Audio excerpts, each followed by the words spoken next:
La década de los 70 en España fue una época de contrastes brutales, donde la libertad recién estrenada chocaba con las sombras del pasado. Fue el tiempo del destape, de la música a todo volumen y de ídolos que parecían tocar el cielo con las manos. Sin embargo, detrás de las lentejuelas y las sonrisas ensayadas, existía una oscuridad voraz que consumía a sus protagonistas. Hoy abriremos el archivo de aquellos que pagaron el precio más alto por la fama. Juguetes rotos y ángeles caídos que no pudieron soportar el peso de su propia leyenda. Sus historias son un recordatorio de que el brillo a veces quema. Suscríbete ahora y activa la campana para descubrir la verdad que las revistas intentaron ocultar. Comenta abajo qué historia te impactó más. Sandra Mosarovsky. Comenzamos nuestro descenso a los infiernos con uno de los misterios más oscuros y perturbadores de la transición española. Una historia que mezcla el cine, el poder y un final abrupto que todavía hoy genera escalofríos. Sandra Mosarovsky no era solo una actriz, era la promesa de una belleza exótica, hija de un diplomático ruso, que con apenas 18 años ya había conquistado las pantallas en el auge del cine de destape. Parecía tener el mundo a sus pies, pero bajo esa fachada de éxito y glamour, se escondía una joven abrumada por un entorno que la veía más como un objeto que como una persona. La tragedia golpeó en una calurosa noche de agosto de 1977. Sandra cayó desde el balcón de su apartamento en Madrid, situado en un cuarto piso. Lo que oficialmente se intentó vender como un accidente doméstico mientras regaba las plantas, pronto se llenó de sombras. ¿Cómo una chica llena de vida termina así? Los rumores comenzaron a circular con la fuerza de un huracán. Se hablaba de amistades peligrosas en las más altas esferas del poder, de un supuesto embarazo que incomodaba a personas muy influyentes y de una presión psicológica insoportable para una adolescente. Sandra permaneció en coma durante 22 días, luchando por una vida que ya se le había escapado entre los dedos, hasta que su corazón dejó de latir en septiembre de ese mismo año. La prensa de la época, a menudo amordazada por el miedo, pasó de puntillas sobre el caso, pero el silencio no hizo más que alimentar la leyenda. No fue solo una caída al vacío físico, fue el colapso de una chica que quizás sabía demasiado o que simplemente no pudo manejar las exigencias de una industria que devoraba a sus musas sin piedad. Su partida dejó una herida abierta en el mundo del espectáculo y una pregunta que, décadas después, sigue sin una respuesta clara. ¿Fue la fragilidad de una estrella o hubo manos invisibles que empujaron su destino hacia el abismo? José Manuel Urtahin. Si hablamos de juguetes rotos que fueron elevados a la categoría de héroes nacionales para luego ser olvidados en la cuneta, tenemos que hablar del Tigre de Cestona.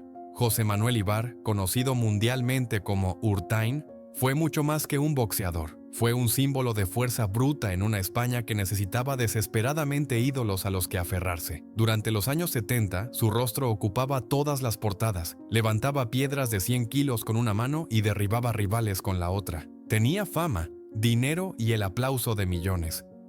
Pero la vida, al igual que el ring, golpea duro cuando bajas la guardia, y Urtahin no estaba preparado para el asalto final fuera de las cuerdas.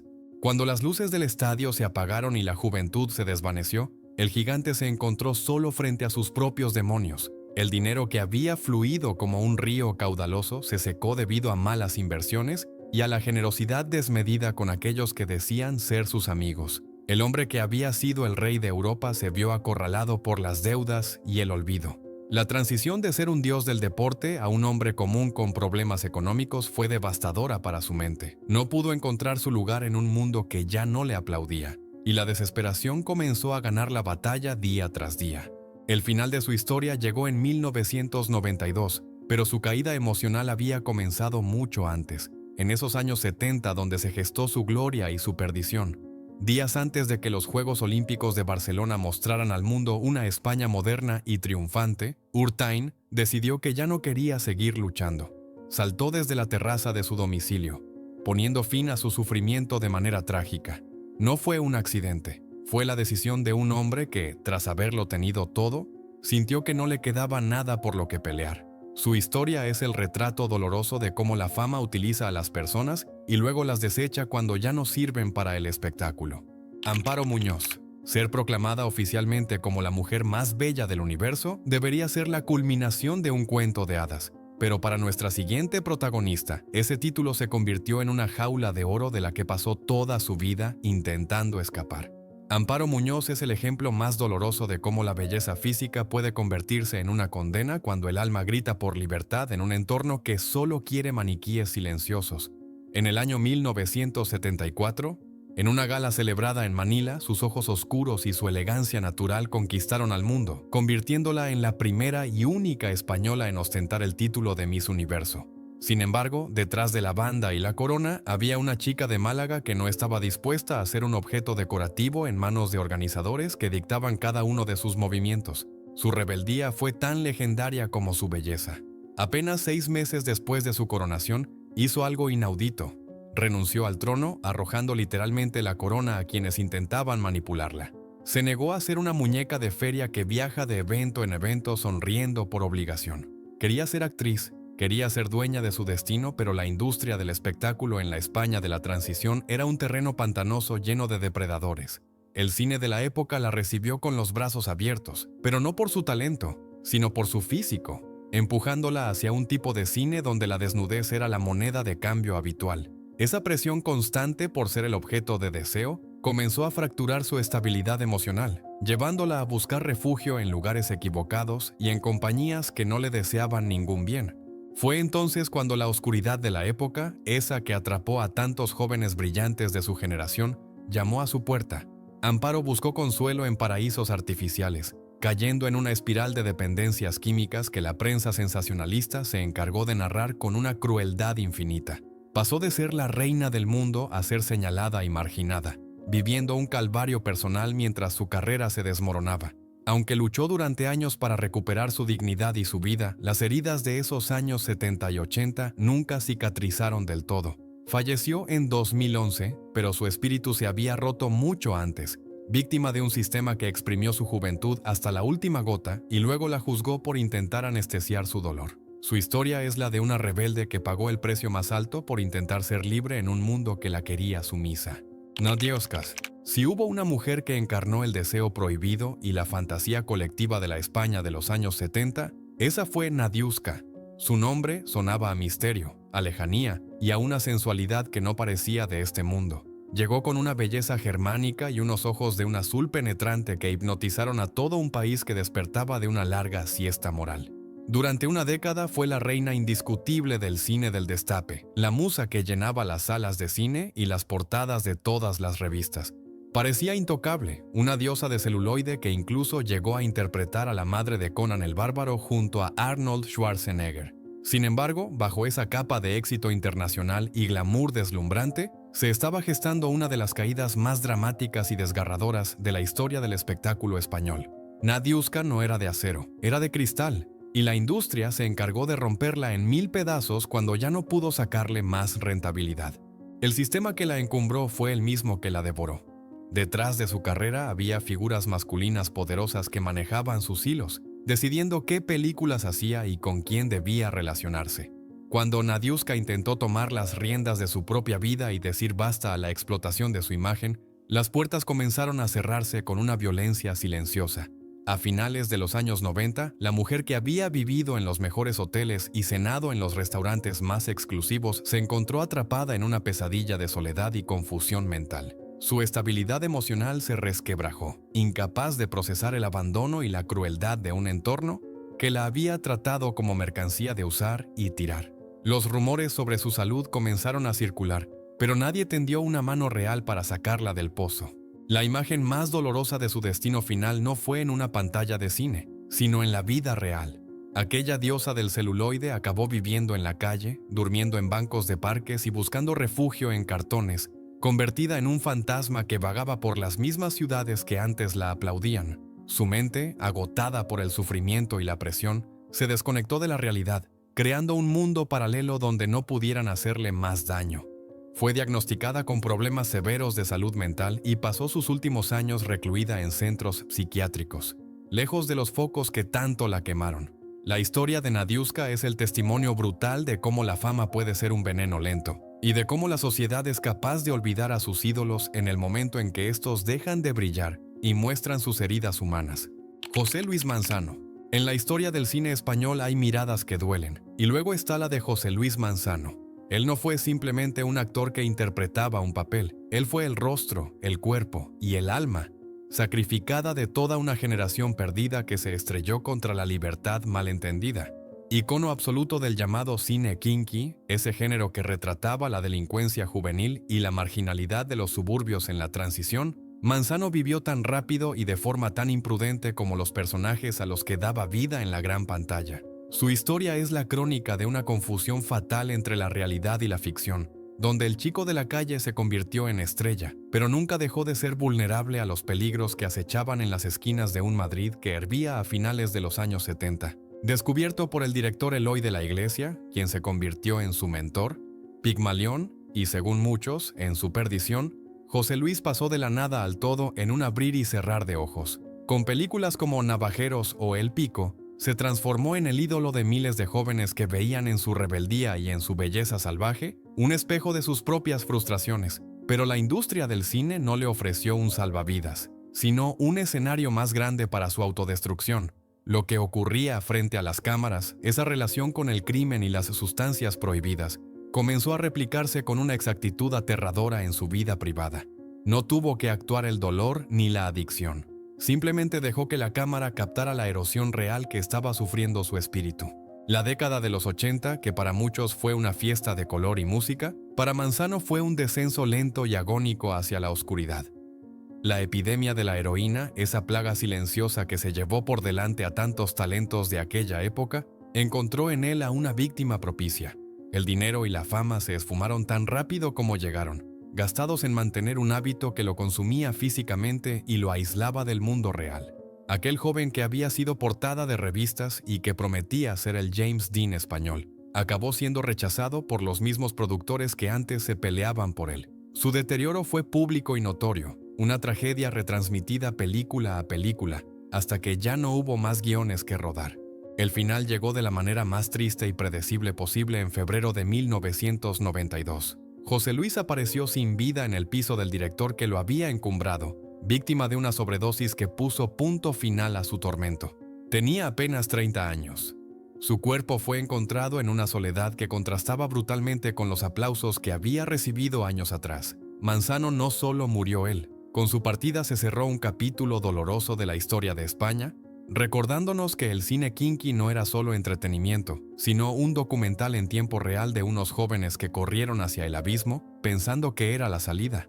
Hoy, su figura sigue siendo un mito de culto, el ángel caído de los descampados que nunca tuvo una oportunidad real de salvarse. Sonia Martínez. Si hubo una caída que conmocionó a España por la velocidad y la crueldad con la que ocurrió, esa fue la de Sonia Martínez.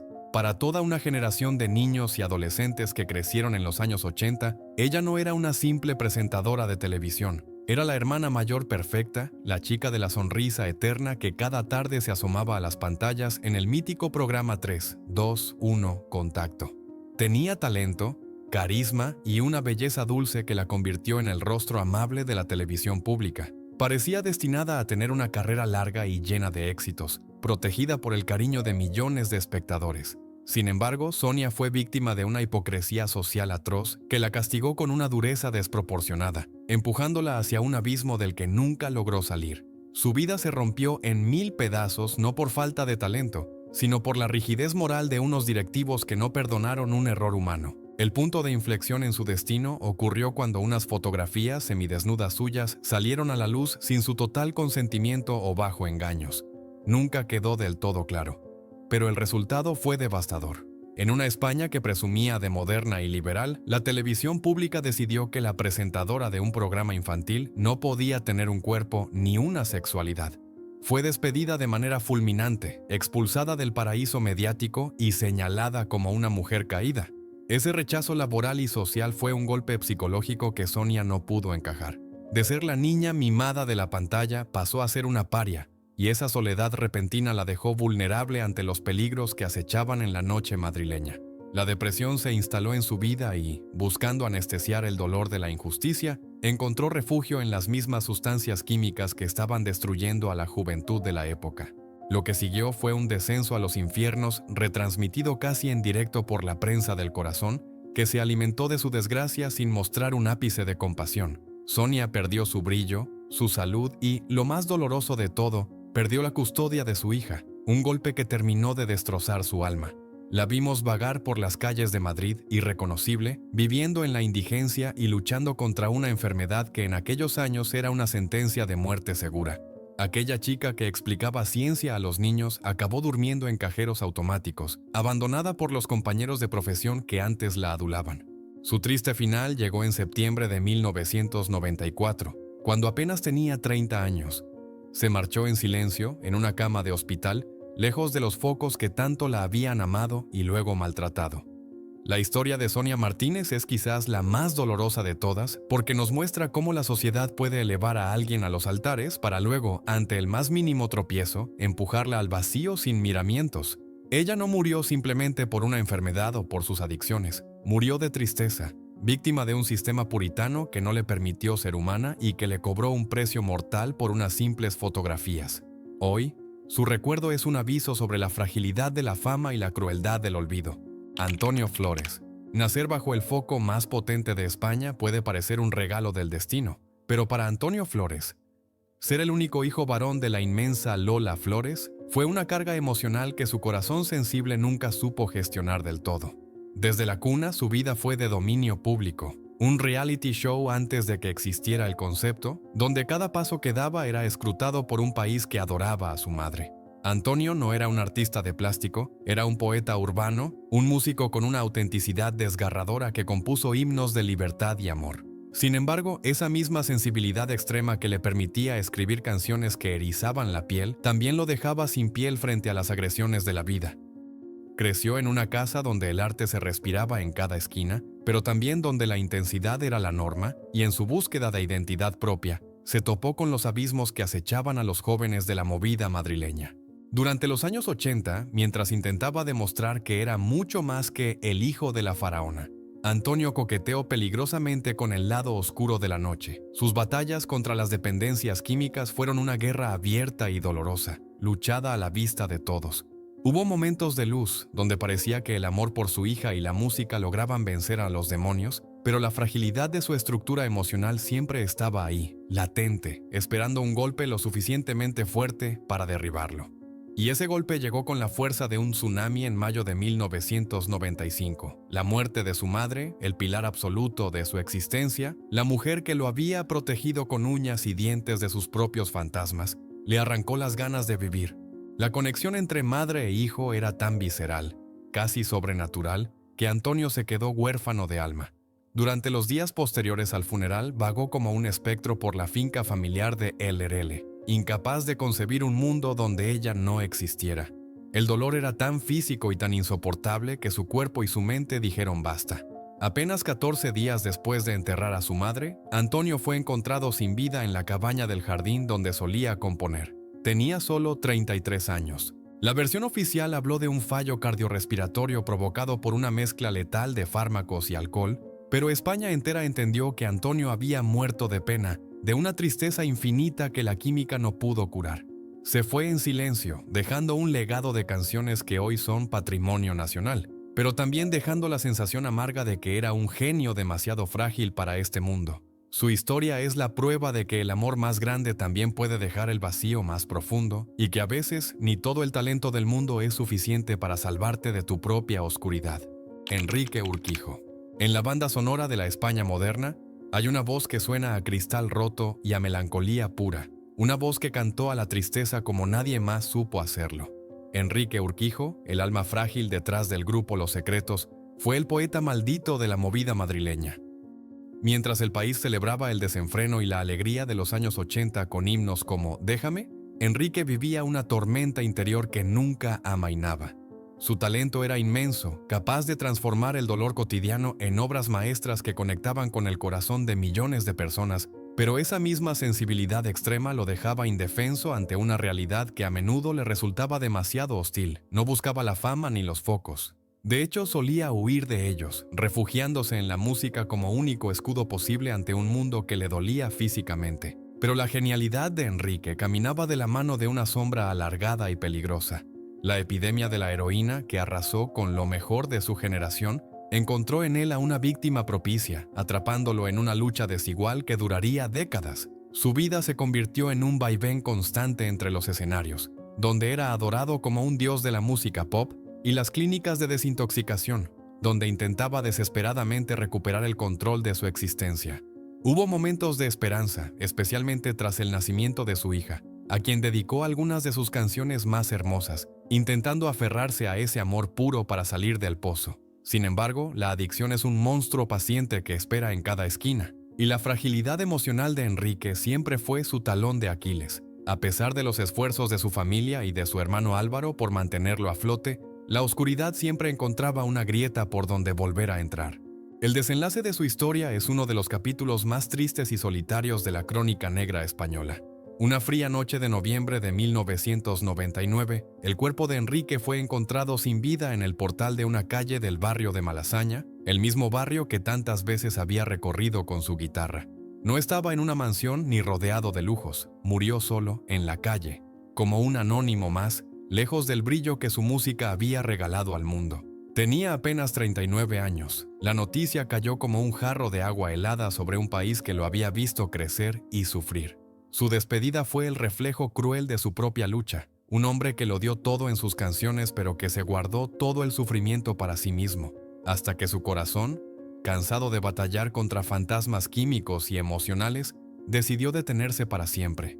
Nos dejó su música, pero se llevó el secreto de por qué a veces el talento no basta para ser feliz. Antonio Vega. En el panteón de los genios torturados de la música española, Antonio Vega ocupa un lugar reservado solo para aquellos que sintieron demasiado. No era simplemente un cantante, era un arquitecto de emociones, un poeta tímido con aspecto de niño triste que, en el año 1980, regaló a España el himno definitivo de la transición, La chica de ayer. Con su banda, Nacha Pop, Antonio parecía tener el mundo en sus manos, liderando una revolución cultural que prometía color y libertad. Sin embargo, mientras el país despertaba a la modernidad, él iniciaba un viaje interior hacia la oscuridad del que nunca regresaría del todo. Su sensibilidad extrema, esa misma que le permitía escribir letras que desgarraban el alma, fue su talón de Aquiles ante una realidad que le resultaba abrasiva y difícil de gestionar sin anestesia. La tragedia de Antonio no fue un evento súbito, sino una erosión lenta y pública, un suicidio a cámara lenta que duró casi 3 décadas. La heroína, esa dama blanca que diezmó a su generación, encontró en su fragilidad el huésped perfecto. A diferencia de otros que cayeron rápido, Antonio se fue consumiendo poco a poco, transformándose físicamente ante los ojos de un público que lo idolatraba pero que asistía impotente a su deterioro. Pasó de ser un joven de mirada limpia a convertirse en una figura espectral, un hombre que parecía sostenerse en pie solo gracias al peso de su guitarra. A pesar de su lucha constante y de sus periodos de lucidez creativa, donde nacieron obras maestras desde el dolor, la sombra de la adicción nunca dejó de perseguirlo, cobrándose un precio altísimo en su salud y en su vida personal. El golpe de gracia para su espíritu llegó en el año 2004, con la muerte de Marga, el gran amor de su vida y su compañera en la batalla contra los demonios. Su partida dejó a Antonio habitando una soledad insondable, refugiado en un mundo propio donde solo existían la física, las estrellas y la música. Aunque su cuerpo resistió más de lo que la medicina podía explicar, su alma estaba agotada. En mayo de 2009, a los 51 años, su luz se apagó definitivamente a causa de un cáncer de pulmón, aunque todos sabían que fue la vida misma la que lo desgastó. Se marchó dejando un legado de belleza inigualable, pero también la triste certeza de que, para él, vivir fue un oficio demasiado duro que solo pudo soportar convirtiendo su sufrimiento en canciones eternas. Tina Muñoz.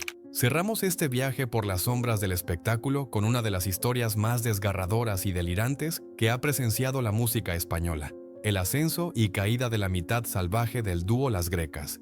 Tina Muñoz no solo fue una cantante, junto a su hermana Carmela inventó un género nuevo en 1974, el Gypsy Rock, fusionando el flamenco con el rock psicodélico de una manera que nadie había imaginado antes. Su éxito, Te estoy amando locamente, se convirtió en un himno intergeneracional, vendiendo 500,000 copias en pocas semanas y catapultando a 2 chicas de etnia gitana a la cima de una sociedad que las miraba con fascinación y extrañeza.